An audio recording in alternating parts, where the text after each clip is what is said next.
Alrighty, I said I'd put up a video or two that looked at forces, whether it was a force of friction or the normal force or applied force or net force on objects, whether they're on horizontal surfaces or inclines, and also the acceleration that those forces would produce. So this first one is going to concentrate on the idea of a horizontal surface, where I have something, and the something really doesn't matter, so we just draw it as a box. And it is going to be either sitting on or moving across a flat surface, the floor, a tabletop, something along those lines. Now when you have an object like this, one of the forces you can always draw in on a free body diagram is going to be the object's weight. Another force you can always draw in is called the normal force, and that's the force applied perpendicular to the surface on the object by the surface. Now if the object's just sitting there, and there's nothing else happening to it, such as it's being pulled across the floor or pushed, something like that, we know one thing. The size of the force of gravity, i.e. the object's weight, will be equal and opposite to the normal force. The reason is I have to have balanced forces in the vertical direction. Otherwise, the box would be accelerating upwards or downwards, and if it's just sitting there on the ground, it's not. So I would know in that case that my normal force, in terms of magnitude, would be equal to the weight of my object. Pretty simple. But what happens if there is a force acting to push or pull? Well, then that might impact our normal force, though it would not impact the object's weight. An object's weight, remember, is purely based on the mass of the object and the acceleration due to gravity. And no matter what you do in terms of a kick, a push, or pull, that's not going to change. The weight of the object never, ever, ever changes. But what could change is the response of the surface to the object itself. Because I could have a force that's pulling or pushing that would alter not the weight of the object, but instead the downward press that the surface receives. So no matter what, I've always got the weight of the object, and it'll never change no matter what I do. But if suddenly I apply a pull in the upward direction, I'm going to pull this guy across the floor to the right, well, some of that pull is directed vertically.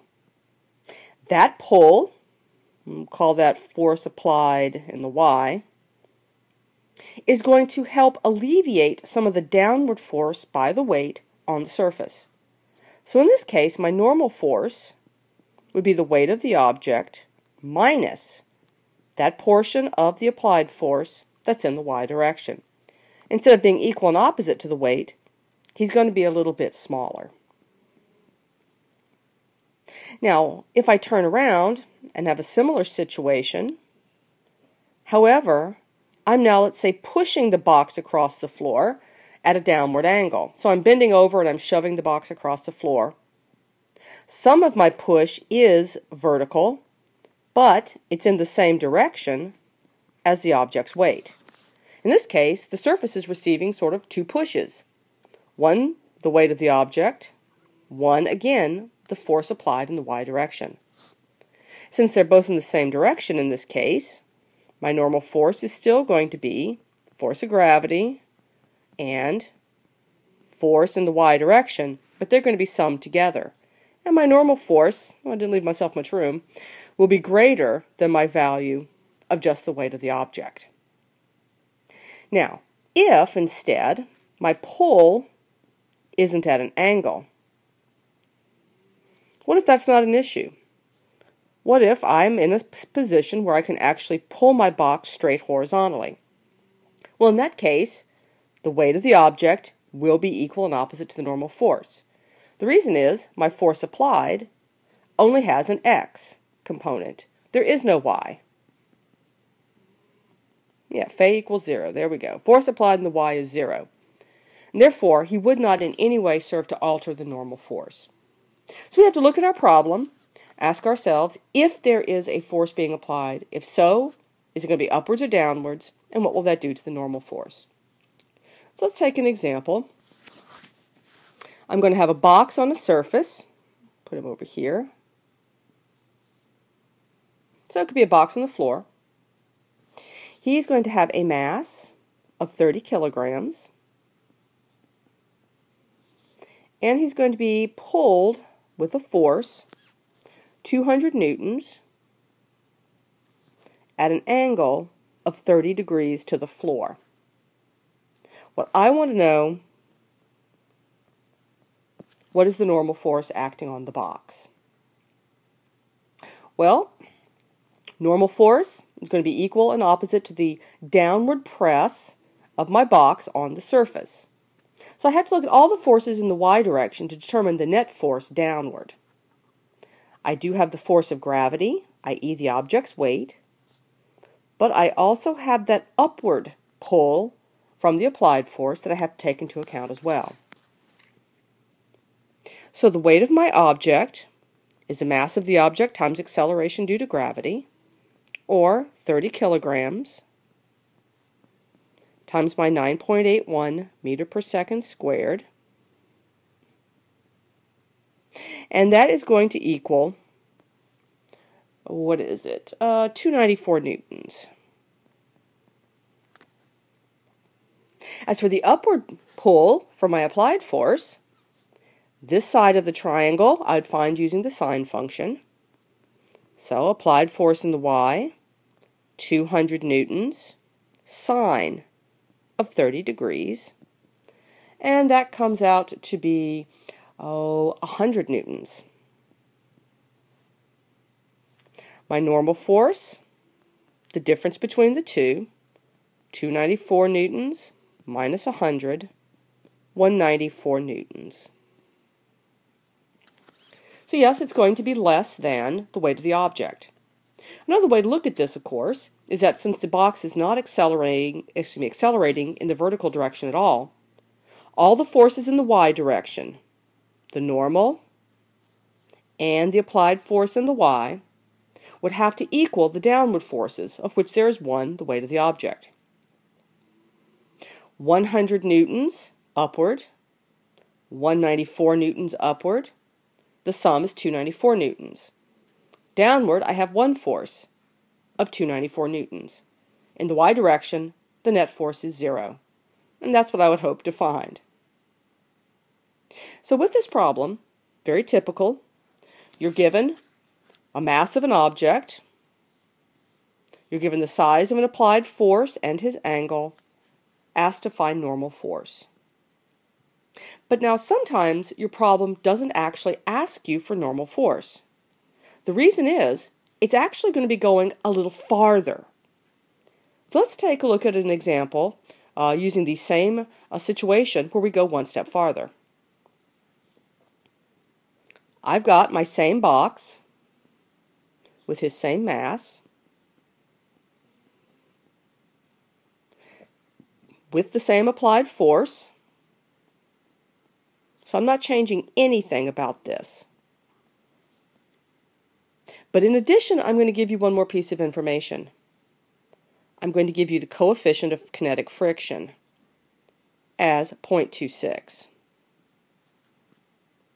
We know that when we're dealing with friction, the force of friction is proportional to the normal force, not the weight of the object.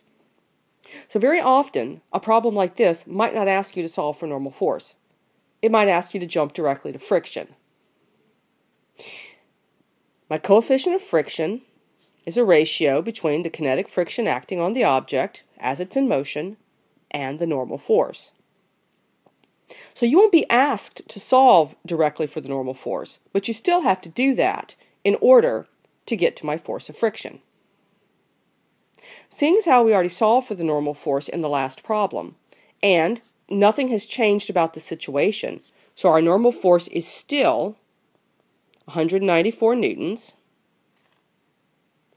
Putting my numbers into my equation, I'd have 0.26 is force of friction divided by 194 newtons.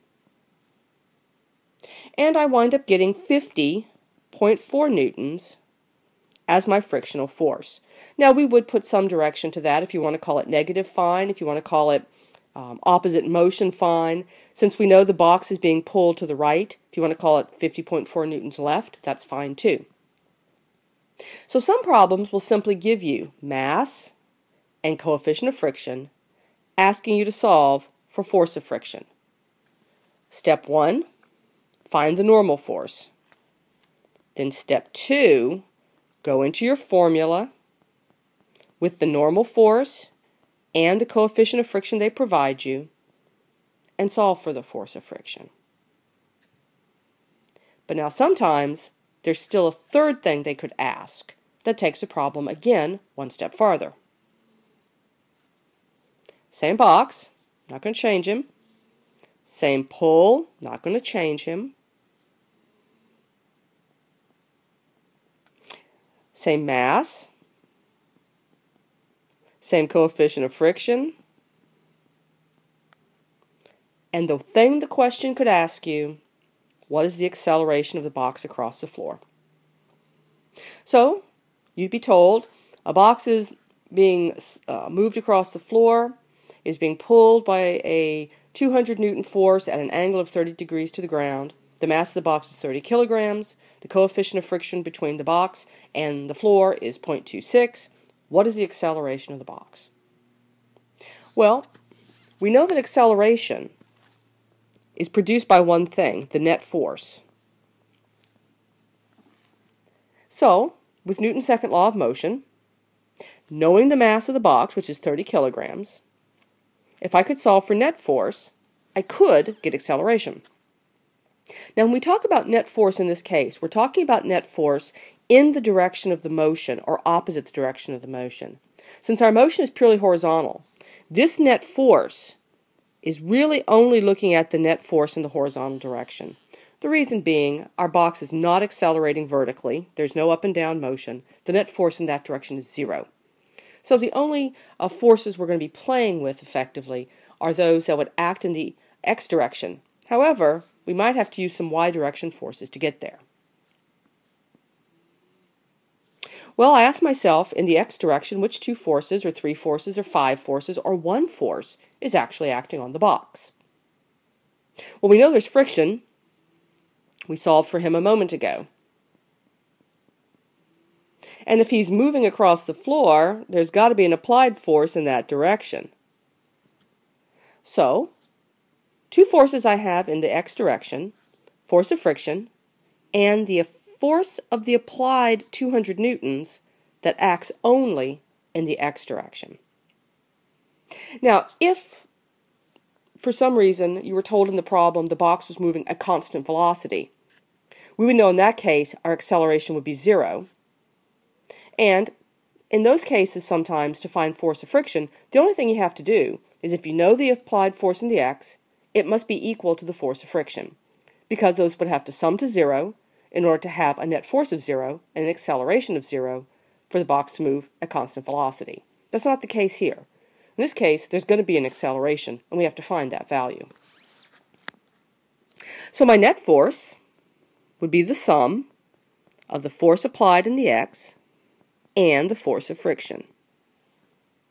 Well, we found the force of friction in the last problem. He was 50.4 newtons. So if I can find the force applied in the x, I'll be able to get the net force. And then with Newton's second law, I can get acceleration. Well, getting the force applied in the x is not too hard. I have a 200 Newton force acting at 30 degrees. The horizontal component of that force is the side of my right triangle. Oops. Boop. Like that. That's adjacent to that angle, so I'll use the cosine function. Force applied in the x is 200 newtons, cosine of 30 degrees, and that winds up actually being 173 newtons. So net force is a 173 newton to the right and a 50.4 newton force to the left, so we'll make him negative. My net force, 123 newtons. Do I know the mass of my box? Sure I do. It's 30 kilograms. And then solving for acceleration, I wind up getting 4.1 meter per second squared.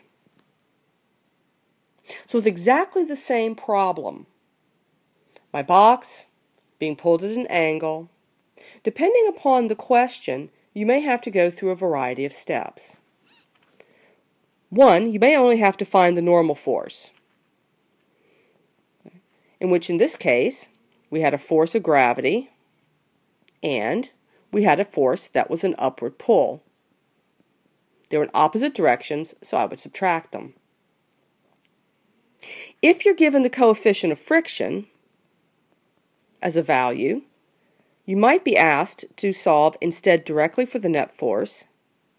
You might be asked to solve for the force of friction. So first step, solve for net force multiplied by our coefficient of friction to give you the force of friction. Another thing you might be asked to do is solve for acceleration. Acceleration, we would need the net force, being given the mass of the box in the problem. And if I only have two forces, the force applied in the x direction and the force of friction, solving for the force of friction first by going through the steps of finding the normal force, using the coefficient of friction to get the force of friction, using my vector skills to get the force applied in the x, dividing then by the mass of the object, I can get my acceleration. So read your problem, see what they're asking you to solve for. And you're going to be either stopping here, or stopping here, or stopping here. But just go through the steps, take it slowly, think about your signs, and you should come out all right.